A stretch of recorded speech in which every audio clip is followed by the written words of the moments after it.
Before we begin, I would like to emphasize that this podcast is separate from my teachings and work at Del Seaton Medical Center. Any discussions we have on this podcast is for entertainment purposes only and in no way connected to Del Seaton Medical Center. Two vascular surgeons walk into a bar and come out with a podcast. We are talking everything vascular and not. Welcome to the Life of Flow podcast.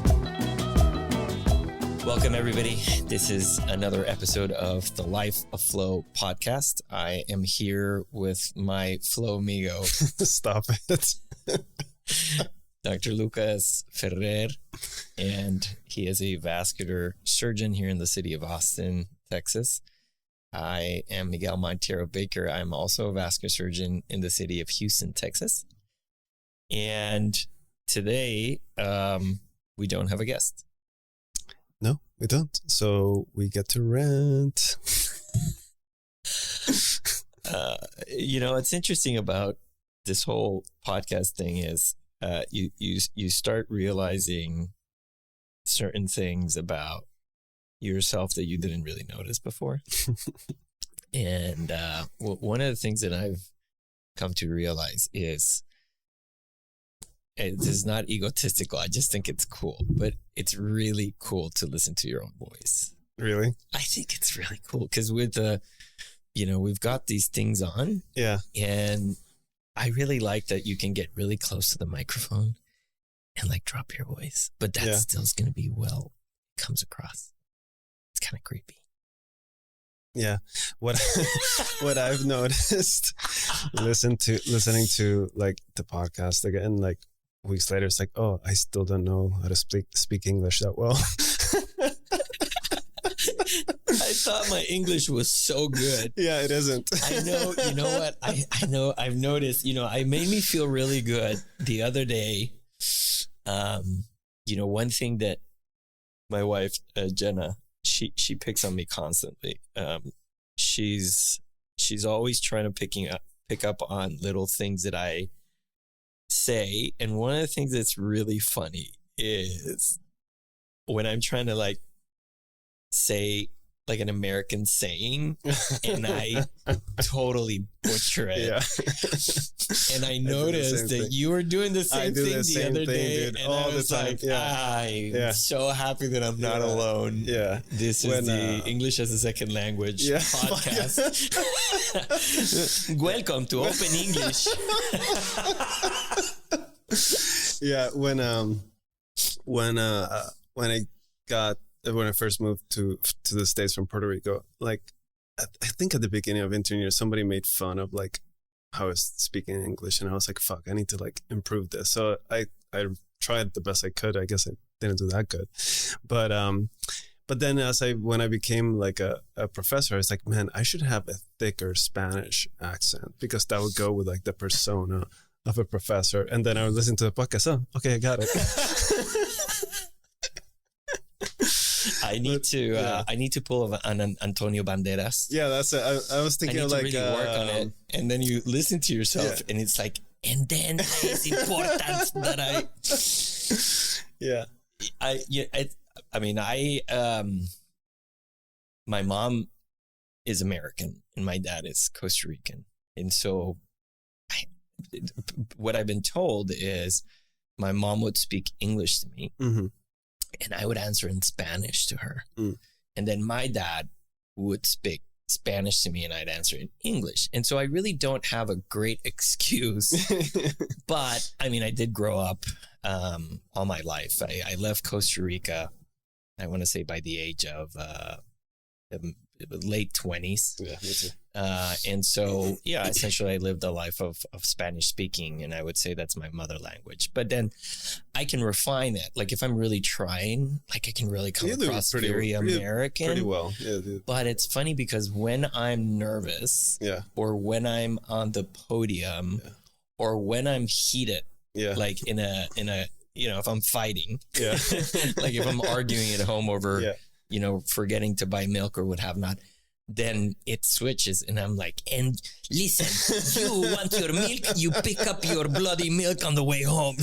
You know, like it just switches like that. It's really funny.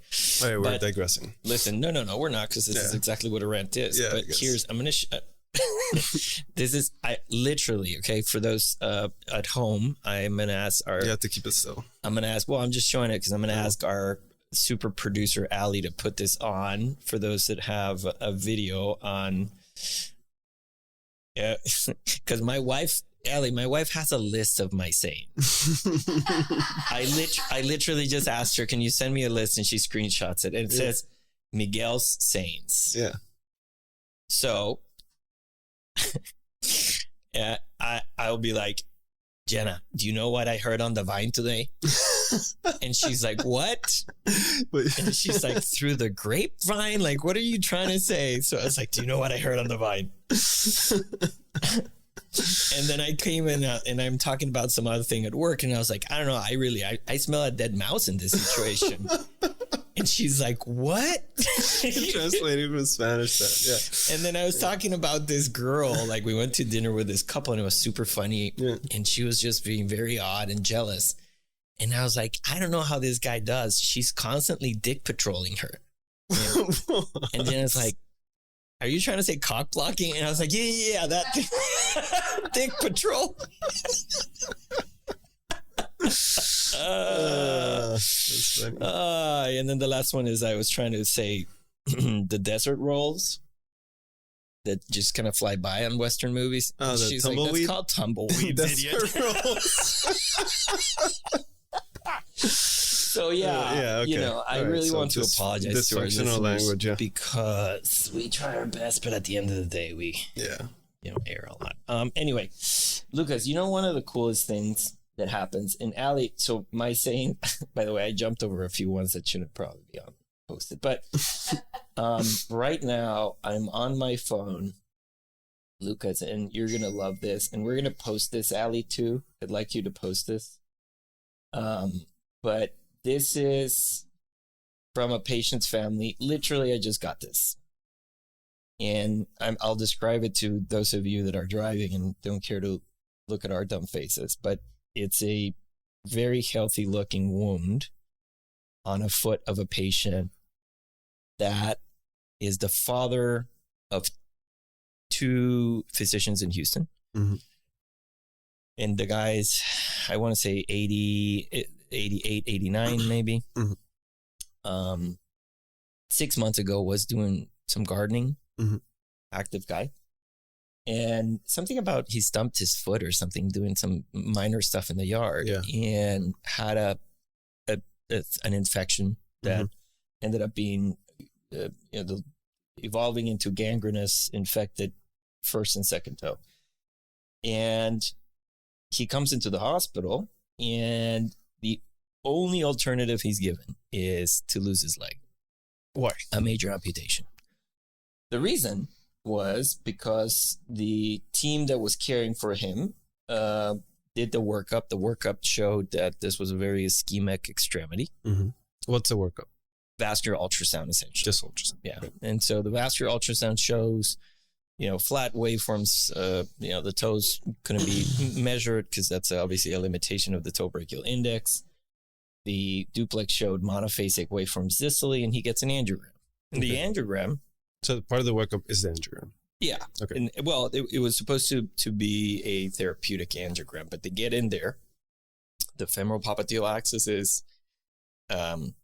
widely patent, and then he's got 3-vessel disease from the knee down, and essentially no flow from the ankle down to the toes. Yeah. And fortunate for this guy, unfortunate, I think, in general, that the advocates behind this gentleman were 2 physicians. Yeah. And so he's end-stage renal, he's diabetic. What is he? He is a diabetic patient.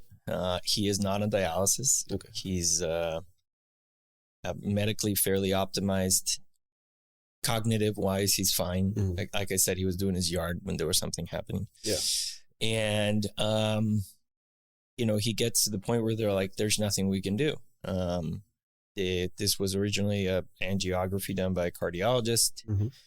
He got the vascular surgery team involved. They came, they analyzed, they looked at the films, and everybody, that was the consensus. We can't do anything. And so the physicians go and research, and they had heard something about some of these new procedures for, quote, no option CLTI. Yeah. And so they come back and they tell the cardiologist, hey, we would really love if there's any shot at doing this. Can we get this patient evaluated? And so the cardiologist, probably knowingly or unknowingly, reaches out to the one guy that he's heard does this in Louisiana. And it was Zola. Yeah. And so Sola takes the phone call. We should have Sola on the podcast. Hey, Sola should come on the podcast, please. Sola, come on the podcast. Yeah, if you're out there. I promise I won't do my grippy voice. Okay. Anyway, so Zola says, you should call Miguel because he's in town. And so this guy said, oh, of course, maybe it didn't come up, right? The importance of marketing and being in everybody's ear. So he reaches out to me, and I said, of course, I'll see this patient. And so I analyze the films and I look at everything. And what's anatomy? Describe the anatomy. Specific. Oh boy, this was, I want to say this was 6 months ago. Yeah, about 6 months ago. So I don't quote me, but it was essentially a perineal that got down to the foot, very athletic with very poor collaterals. There was maybe a scant metatarsal, but it was all calcium. It was a medial artery calcification of the grade stage 5 or high grade. And the anterior tibial fizzled out at the ankle and the posterior was occluded at the ostium. Okay. So essentially this is what we particularly call. So was it okay, let's keep going. It's important. That's important. Yeah. It's important. It's an important part of this algorithm because when do you consider, and this is actually an interesting question, I'd like your answer. For me, this is a patient that probably needs a primary arterialization. And a hybrid. No, meaning you're going to arterialize as a primary revascularization approach. Before offering some sort of half-ass endovascular attempt when I don't necessarily feel that there's a good target on the foot. And I'll tell you why I want you to answer this question, because our good friend who also was on the pod, August Isa, he has a very, very absolutely different perspective on this. He feels you have to give it your best shot at overly complex arterial reconstructions, be it with metatarsal access loop. Wait, metatarsal access is like something like 3 people in the world can do. Well, he is one of those. I know. I've seen it. But yeah, I know. No, I know. But yeah. Yeah, you mean it's like it's difficult to get some of my colleagues to like consider, retrograde access as a standard thing I do in most of my cases. Then you're gonna tell them, okay, you stick the toe. So what do you think about that? Like, what do you think about a situation where there's a high MAC score? Yeah, the patient has an overly poor gross anatomy. Yeah. So that's that was a first toe. Yeah. There's a first and second toe. Yeah. No, actually a first toe only. Yeah. I'll come to the second toe eventually, but it was a first toe only. Do you consider arterialization as a primary pathway without trying an overly aggressive arterial reconstruction first? I would think that so there's no answer to this question. Of course not. No, this so is an there is no answer to this. This is medicine based on experience and not. And I don't think there'll ever be, because if you are, it depends. This podcast is brought to you by who? Bozo the Clown, Journal of Medicine. Yeah, exactly. No, but it's like this is for educational and entertainment purposes. Somebody's gonna come out with a paper saying this is how you're gonna have to do it, but I don't know. Not there. I don't know if we'll be there, but depends who you are. If you are Mariano Palena, then you stick that toe and come up with a V18 and get float. That might be doable. And he writes a paper That's what he's going to write. I've tried to stick toes and come up. It worked like once, and I've tried it a couple times. So that's not my primary strategy to do anything, you know. The question is, this is a variation on that question. So it's not the first toe, it's the third toe.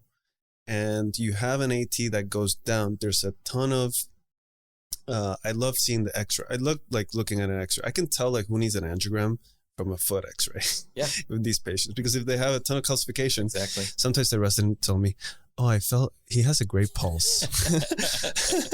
And I'm looking at the foot x-ray. It's like, no. You want to bet? They think I have neuropathy on my fingers because I can't feel the pulse. But I was like, there's no way. There's absolutely no way. But so this is a variation of this question. You have an atretic DP, there you have a metatarsal branch that goes to the first toe, but there's nothing going to the toe that's affected. And you get flow into those metatarsals, say first and second, but there's still nothing that goes to that third toe. Is that an arterialization patient? And I would say that maybe. Yeah. Maybe. Yeah. Like a good maybe. I don't know the answer. Maybe. A strong maybe. Mm-hmm. Yeah. So I don't know the answer to that question. Well, I'll tell you why I strongly support this pathway. It is not necessarily only about how difficult it is to perform an uber distal complex foot reconstruction. And as you well pointed out, counted with one hand the people that we think categorically, let's say 2 out of 3 times they could get it done. Yeah. Very few people in the world. But let's say that we would remove that complexity. No, why are you removing the complexities? Well, because because I want to just express the reason why I don't necessarily like it. So let's say that we obviate that step, and let's say that we find the right tools that allows us to do that more and more. Yeah. The patency of that intervention is terrible. It's terrible. It's terrible. Yeah. And so what happens with that is you have a wound on the Wi-Fi stage of 3, right? Let's say you have 4-foot gangrene. I'm not talking about a speck, little dusty, a real thing that's going to need some foot reconstruction. And you're doing this procedure that's going to take you 4 hours, maybe more. And then you're looking at, a month to 3 months if you're lucky. Mm-hmm. And then when you come back, by the way, it looks even worse. My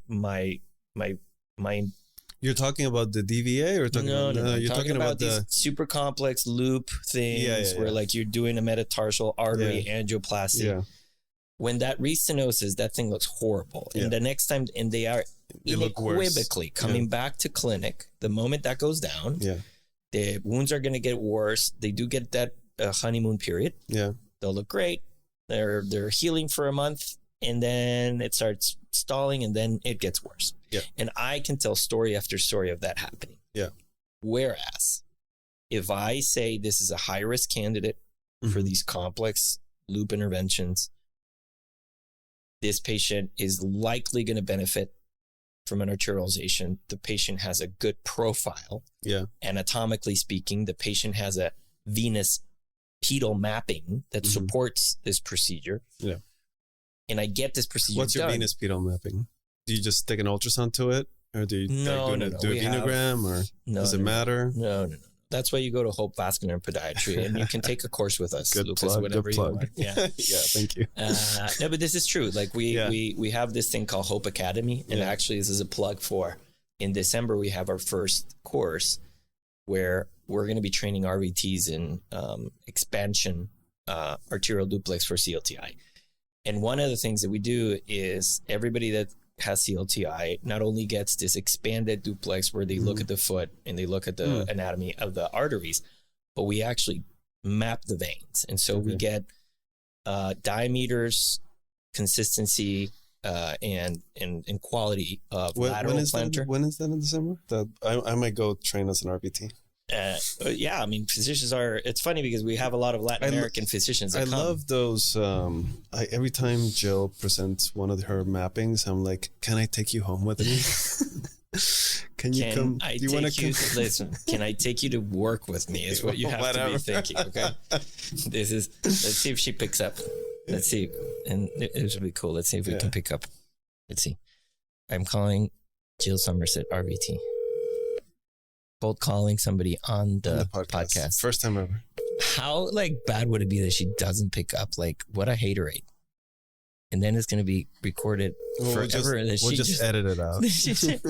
No, I want this to stay. I want this shamefully. She didn't answer. Don't you wait till the voice message? No. Are you? If she rings 3 times, you hang up. Please leave your message for. Jill, this is your ex-friend Miguel and Lucas. We're recording a podcast and we wanted your opinion live, but you know what? We realized that you're not our friend. So she has more important things to do. More important things. Okay, bye. Okay. Anyway, but we'll look at, let me get back to it. So the reason why I was calling her is I don't know the date. I think it's the first week of December. But I'll make sure that we plug it in and we move it through social media for those people that are, there's tons of interest. I just did the SBS, the advanced skills course in Chicago. We had 75 plus attendees. I can tell you at least 5 to 7 people, because we presented some of the data, came immediately and said I'm interested as a physician. Yeah. And some of them were like, I'm very interested in sending our tech. So there's a lot of interest because I think there's a big need. But anyway, let me just finish. What we do is we look at the consistency and the diameter and the anatomy of the vein. So lateral plantar. Mm-hmm. We look at the medial plantar. Why do you look at the medial vein? Veins. Why? Because we've realized that some people have actually dominance of the medial plantar versus the lateral plantar. And you can tell that by ultrasound. Oh, you can easily tell because of the size? Mm-hmm. Okay. Sizes, and we actually can follow it. Yeah. You can see which one goes into the appropriate part of the foot. Then we like to see the perforator vein, which is the connection between the medial marginal vein on the dorsum of the foot and the bottom of the foot at the lateral plantar. We look at the position of the perforator. So is it a good access potential vessel or not? I've tried that a couple of times because I saw your picture of it and it's never fucking worked. That's why you have to, is it a class 1, 2, or 3 based on our paper? Oh my God. It has making this more complicated. If the angle, I'm just making it easy. You can pre-plan your case. Yeah. Listen, I love the following thing that I've said. How much do you plan for a complex E-bar? A lot. A lot. Yeah. You sit down, you do terror recon, you do all these things, you do center line, then you write these things, and then you have to send it for somebody to validate it, and then it comes back. Why do we cowboy our ass through CLTI? Yeah. Why do we not? That's true. Right? That's I mean, true. what's the difference between that patient with an aneurysm? I can tell what I'm going to do based on the angiogram. It takes me 5 seconds in my head. But that's the thing. I think you should be better at it. I think you should know A, what type of plaque you're dealing with. A, where's that plaque? Yeah. B, what device should you use? C, what axis should you use? Yeah. And all of these things probably let you be much better. And for somebody like you, a virtuoso in many ways, that's been trained by some of the greatest in history, this is very cowboy for you. It's it's immediate. It's visceral. You know what to do. You know how to react, and you change very adaptively. But not everybody can do that. And the way, I'm not going to go into this, but that's why I think some of the advanced AAA guys, you look at them and you're like, they're not that technically great. No, but there's a lot of, it's mental. Yes, because there's all this planning. Yeah. Well, the same should happen with CLTI. Yeah, but the inconsistency of ultrasound is what, because I look at the ultrasound, I can basically tell what my target's going to be. Yep. Based on the wound and what my axis is going to be. Yep. In between, super varied. So I see it and I'm like, okay, if something's obvious, it's obvious. But I don't count on my planning on it because I know that there's going to be some little surprise that wasn't picked up. I am going to throw on Ali. There's a third picture. Well, the first one probably shouldn't go, but the second one definitely has to go on. The third one should go on the screen. And it's the 5 fates of CLTI based on duplex preoperative ultrasound. This is 5 fates? Yeah. So what happens? It's philosophical. So one's medicate, offload and medicate. Yeah. The second one's operate. Yeah. The third one's dilate. Yeah. The fourth one's deviate. And the fifth one's amputate. Take a look. And that's all based on This is beautiful. duplex. This is like art. See? This is duplex and a wound. Right. And we combine those two things I'm going to kidnap Jill Summers. to take her to work. Yeah. But this is Jill's work with, a little bit of polishing and direction and multidisciplinary work that we do at Hope. But it's where I think we should be going. Yeah. I agree. Where put a little bit more thought process, put a little bit more planning, operative planning, and I'll throw, also a little bit of love through to Trish Roy, because she's also trying to get me to be better about. She questions these things that are, the questions are very basic and logical, but why did you choose that device? Yeah. And then my answer is because I know it's going to work best for that. Yeah. And she's like, but why? Like experience. It is that I've done so many cases at this point that I know that one device is going to do phenomenally well in that, but that's exactly, I cannot teach that. There's not enough people that I will be able to touch. And if I'm wanting to help the world in a better way, I have to make I don't know if you can even express it in words. I don't, but I do believe that advanced imaging, ultrasound, MR, or whatever these things is, should help us better plan our cases, and we should be able to be better doctors. Okay, let's go back to the case. So back to the case. So this gentleman has a no option CLTI. Yeah. We do the venous mapping of the foot. We get all that information. Yeah. We believe it's a good approach. So you don't have a stump of a PT. So this one had it was like you had a little stump. Yeah, it was a little stump. Okay. So tell me. So you see the anatomy in your head. Tell me step one, step two. Yeah. So in one of the things that we know is that there's two ways to arterialize. You can do it by endovascular means, in which case it's a deep venous arterialization, or we could do it by open surgery. Well, somebody did it the other day on the AT, which was supposedly a no-no, right? And had a good result. So that's correct. dorsal. But I would think that's still deep. I think that's still deep system. Why? Because the superficial venous system is made of the GSV the AT and the SSV. connects right where the medial marginal connects. I understand, but the anterior tibial vein is still part of the deep venous system of the leg. I guess, yeah. But like anatomically, it lays right next to the medial marginal vein and connects right where it connects, and then goes to the perforator and then connects to. I'm sure we could change the books, but I'm just saying the superficial venous system of the foot is made by the saphenous system of the foot. Yeah, and it's not about dorsum or plantar, because we could talk about plantar arterialization and dorsum arterialization. But it's called deep in the calf because of its anatomical relation to the anterior tibial artery and such, and the superficial is called superficial, but in the foot, they're geographically in the same place. Okay, let's call it arterialization of the foot. Yeah. Period. Okay. Be it because it's going to be via endovascular means, or be it because it's going to be via an open mean. Yeah. In my experience thus far, and I have limited experience with anterior tibial vein arterialization. I have zero.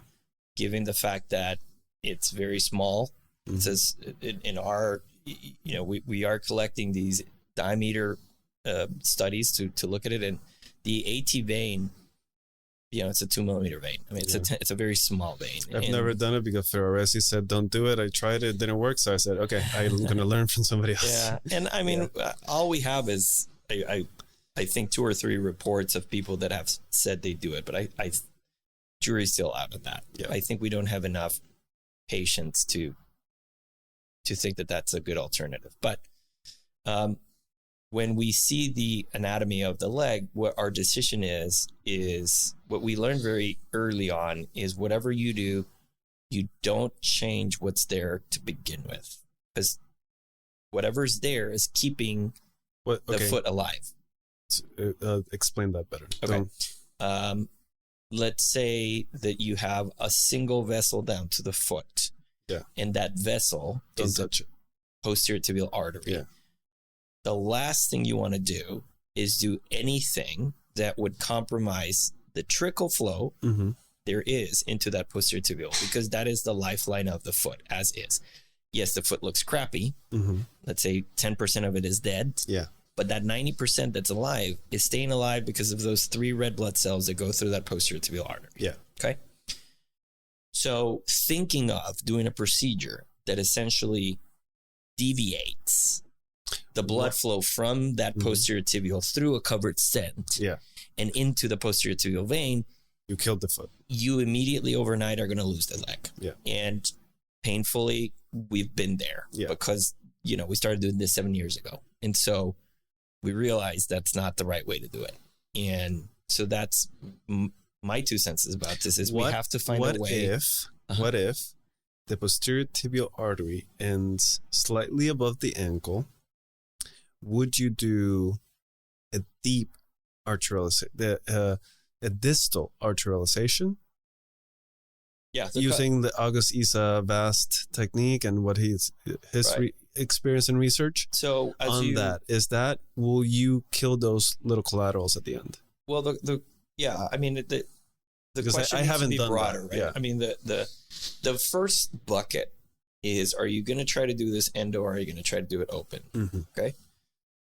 If you had both. And it's almost like the same as considering somebody for a bypass, right? You need to know that they're a good surgical candidate, that you're going to be able to put them through an open surgery, general anesthesia, and B, that they have a good conduit. And that conduit is not only limited to the saphenous vein above the ankle, but to the saphenous vein and its main outflow vessel to the foot, which is a medial marginal vein. Okay. I think there's one more. Or the SSV, because you can also do an SSV arterialization. Yeah, I've never done that. But there's another approach. Yeah.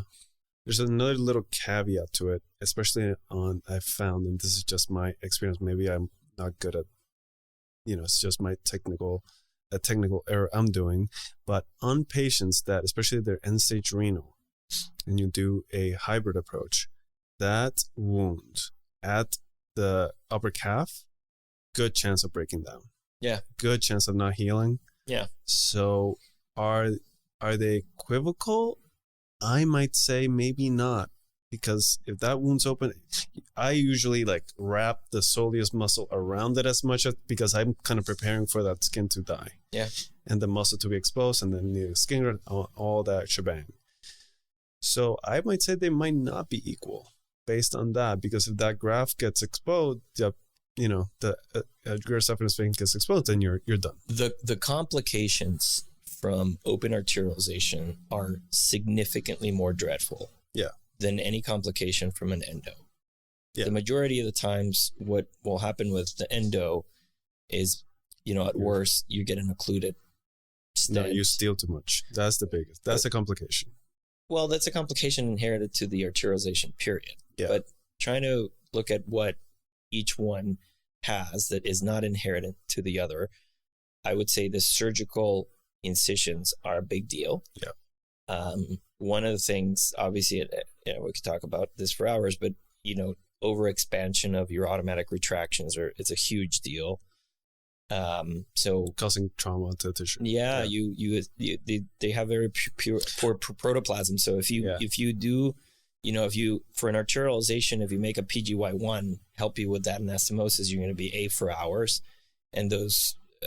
That incision will be very ischemic by the end of the case. Yeah. And so that's a big deal. You have to be fast. You have to open very strategically. You have to be fast. And I think there's even here's my thought. I think there's opportunity for advancements in open technology that can allow you to do a fast and quick anastomosis that doesn't need to be surgical. Like those staples you mentioned one time. I love using the staples for certain. I've never used them. AB fistulas. Yeah, you should. They're quick, they're fast, and they're good. But no, I think there's others, and I've actually been collaborating with a couple of companies that help you do a very quick anastomosis that takes 5 minutes. Really? Yeah. Huh. Pretty impressive. But are they in the market or no? No. Okay. We're in preclinical studies. But yeah, I think that the surgical carries much more robust complication rates from that, and certainly when we open an incision at the ankle, that's a no-no, right? You have to I don't think move away from that. Yeah, don't do that's that. how I did it at the beginning. Yeah. Do not do that. Don't do that. That one just breaks down immediately. Yeah. It doesn't matter what you do. The ankle opens up. Yeah. Okay, so we talked about that. So now And this guy, you decided to go endo. You wanted me to land the thought of how I decide. And I'm just telling you that if the anatomy is appropriate, we tend to think that endovascular approach is the best when the posterior tibial artery is completely occluded and it gives no branches off. Yeah. When the opposite is true, meaning the posterior tibial artery tends to be the main blood vessel that's keeping the foot alive, we believe that working around it is the best. And so using open technique for an insight to arterialization of the GSV and the MMV is the way to go. But in the event that you don't have conduit and you still have a posterior tibial artery main feeder, then our advice is to do an endo arterialization, but coming off from the perineal artery, using the perineal as your supplier. Now, the last question to close the loop on this for the audience that does not have ADHD like you, I'll keep you on point, is the question about doing distal or proximal DVAs. Yeah. And I would even push it to the point of doing stentless, or with or without stent, which is something that we have seen a lot of people do. And I don't think that we have enough information about that, but I do believe this. I don't think that you need these high outflow fistulas. So I do think that as technology improves, we will probably move to seeing better and better technology that creates AV fistula that are less intense. So less flow. And I'll tie that to your... Let's make notes because there's a lot of things. So we've talked about a lot of things that are important. Yeah. That's one of them, flow volumes. We need to really dive into that because that's super important. And then the other, I want to touch back again on when you decide to do hybrid, the part of, do you go in and do a valve lysis right then and there? I think that's important. And how? Because, we at Hendelot, that was a point that was stressed by some of the presenters. So let's we need to come back to that a little. My ADHD is going to kick in right. Well, it's big. And one of the things that we need to, but this really want to talk works because I feel even though I've got a degree of it, I at least try to keep my mind on where we're going with the conversation. And then one thing we we also have, we're recording in 15 minutes. So we've got 15 minutes to wrap this up. Okay. So less than 15. Okay. Well, here's the thing. This is going to be part A. Part A DVA rant. Okay. Yeah, part A DVA, where we're only talking about who and how, but then who and when. Yeah. And then maybe the next one we go into details of how. Because I think the how is very important, and the how we manage the flows. What do we do with it? Why do we have to respond quickly? Let's talk a little bit about patient selection. But let's just focus on that. Because, as we saw in Promise 2, end-stage renal disease patients do worse than purely diabetic patients. Promise 2, would you mind expanding what that is for the audience that may have not heard about it? Promise 2 is a multi-institutional international trial where we looked at the limb flow device to create endovascular devein arterialization. So it's an IDE study that led to right now the actual commercial approval of the device. So it's FDA approved. Okay, so you were talking about we have worse outcomes. We had worse outcomes in end-stage renal disease patients. In my hands, I've not had a great results with end-stage renal disease patients. I think there's some technical things that I think I was making mistakes on. I think the flow volume should be lower than we were thinking. We were talking about 100 to 300. I think it should be around 100. Yeah. I think it's dependent. Okay, I'll get into that, but I feel like that's going into the part B of the discussion. That is going into the part B, but I'm just saying what I think my mistakes were. Yeah, let's drum roll. Leave that conversation for another time. And the other thing is, I think that these patients are very, very sick, and their life expectancy might not be the year that it takes, the 8 months that it takes for these wounds to heal. So I think that's it. Okay, that's important. That's there's that's a point where you and I have very divergent, I think, points of view. You have better results than I do on it. So I mean, you're probably correct on your opinion. Maybe not necessarily, but let's talk about why. One of the things that's important to first discuss is that patients with renal failure have less survival. Yeah. Right? They're sicker. And not just patients with renal failure, patients with renal failure that have tissue loss and severe medial artery calcinosis, because they're subsets. Yeah. But what I'm trying to say is if you look at this, one of the endpoints that I'm absolutely against is looking at amputation-free survival. Mm-hmm. Because, we're doing this procedure as a limb-saving procedure. This is not a life-saving procedure. Yeah. And I'm not necessarily saying, please don't get me wrong, I'm not saying that we shouldn't care about a patient's life. Yeah. But that's we have to care about the patient life.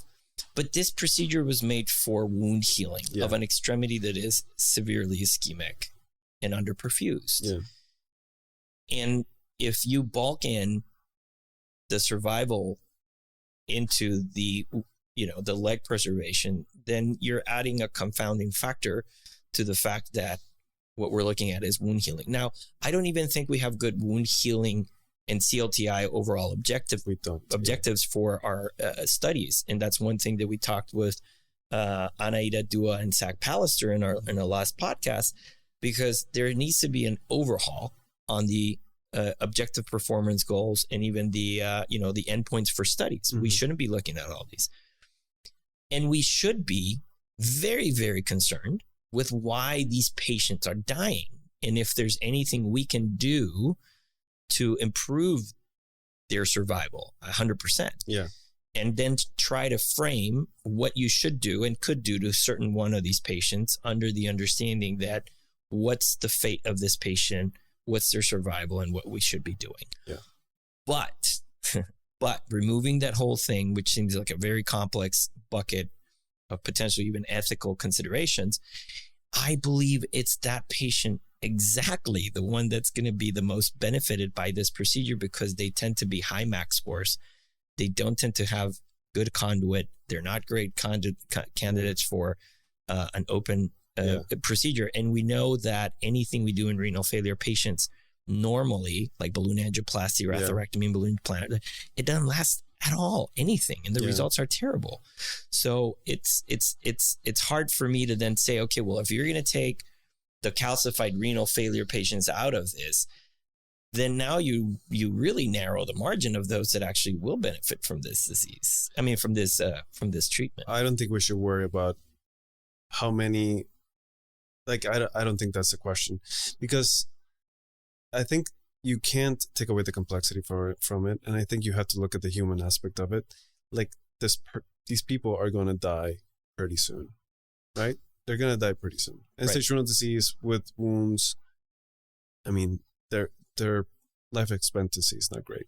So we can do, it's like Ferrer said when we were having dinner, remember after Link, about accessing the metatarsal artery.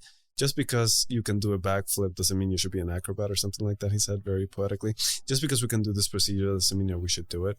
And what I've experienced is that, these people, you get them through the procedure, their wound stabilizes, maybe this starts to heal, but they are suffering. Like this is an unresolved problem in their life that really affects their mental health. And I've found that when they finally get to the acceptance that at some point they get to the acceptance that they're going to lose the leg, and they come to that acceptance, when they have the amputation, you can see and this is completely anecdotal and non-reproducible and not something that's going to be ever in the paper, but there is a weight off their shoulders, and there is okay, I'm moving on from this.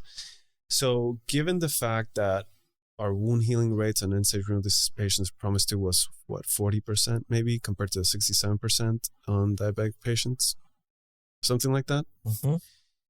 I think that's a real question that we should, and that's something that we have to have a really frank conversation. It's like, just because I can do this, and just because it's a cool procedure to do, and everybody's like, oh, that's such a great picture, and it's so interesting, and there's such good science, should I be doing this? I'm not convinced. We can talk more about what needs to happen for this to work, but there's two other solutions to this, which pose a great moral dilemma, which is, one, you're going to get this consult, you're going to decide somehow that this patient's life expectancy is not great, and instead of offering them something that can help them, you're going to go ahead and offer them a major amputation, which can be already incredibly mutilating. Yeah. And I assure you that the mental health issues related to that themselves also are going to be great, and potentially may accelerate their path to death, because now they're going to be prostrated in some bed, they're going to be in a sniff, they're never going to get rehab, they're never going to get out. And that happens with DVAs too. They get stuck in bed. Nobody moves. Anybody that's got CLTI. Yeah. On the other hand, there is a perfectly okay path that when somebody's got a not so horrible wound that's not infected, that's not painful, they could get wound hospice too. Yeah. And I do that a lot. I do that a lot too. I think patients that are high risk, that don't have an alternative, can get, listen, can you keep this clean? Do you mind? Is this a problem for you? Because it's never going to get better, and you may live with this like this for 2-3 years and your life is going to be fine. Yeah. And that's okay. So you can potentially do wound hospice. You can potentially do a major amputation, or you can potentially talk about this. And here's where I do defer with you, which is, I don't think every arterialization's fate is a 6 to 9 month process. Yeah. Our group, and now I am tooting our horn, usually in 2 months, the majority of these patients are healed. Yeah. And the promise to study, do remember, I was knee deep in that study. Yeah. Everybody that says they have toe and flow units, they don't.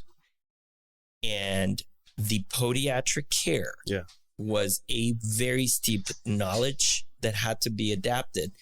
And there was investigators in that study that were learning what podiatric interventions should be done, non-tension closures and all these other things that can't certainly be the difference between getting somebody through this in 8 weeks or having somebody in a sniff for 12 months. Yeah. So let's just not remember that DVA requires this interdisciplinary care. Not everybody out there should be offering this as a solution. Not everybody knows how to do it. What percentage of vascular surgeons have somebody like Brian Lipo, like who's the podiatrist, or David Armstrong? Very few. Dude. I would say probably 5%. I don't have that. I do my own podiatry on it, and I'm like, are you willing to learn? Okay, here's the deal. So are you willing to learn new podiatric care? Dude, I'm willing to learn anything. Well, that's what I think you should be getting ready for as this company goes out and commercializes. Yeah. I've been incredibly insistent on the courses moving forward, because here's another, but hope is hopefully going to be a place where people come and do this. You need to bring either your podiatrist, or you need to be open-minded that we're going to teach you how to do a foot reconstruction again. And I don't care how cocky or how many years you've been doing this or how you think an amputation can be done with your eyes closed.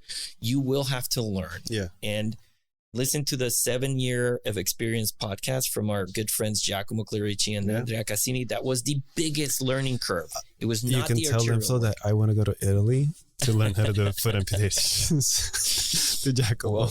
We'll try to make sure we get you on it. But anyway, listen, folks, this has been great. Lucas, I love talking to you about this. This was a great rant. I love ranting. Let's do part B next time. Yeah. I think we need to talk about, once you do it, some of the technical aspects. Yeah.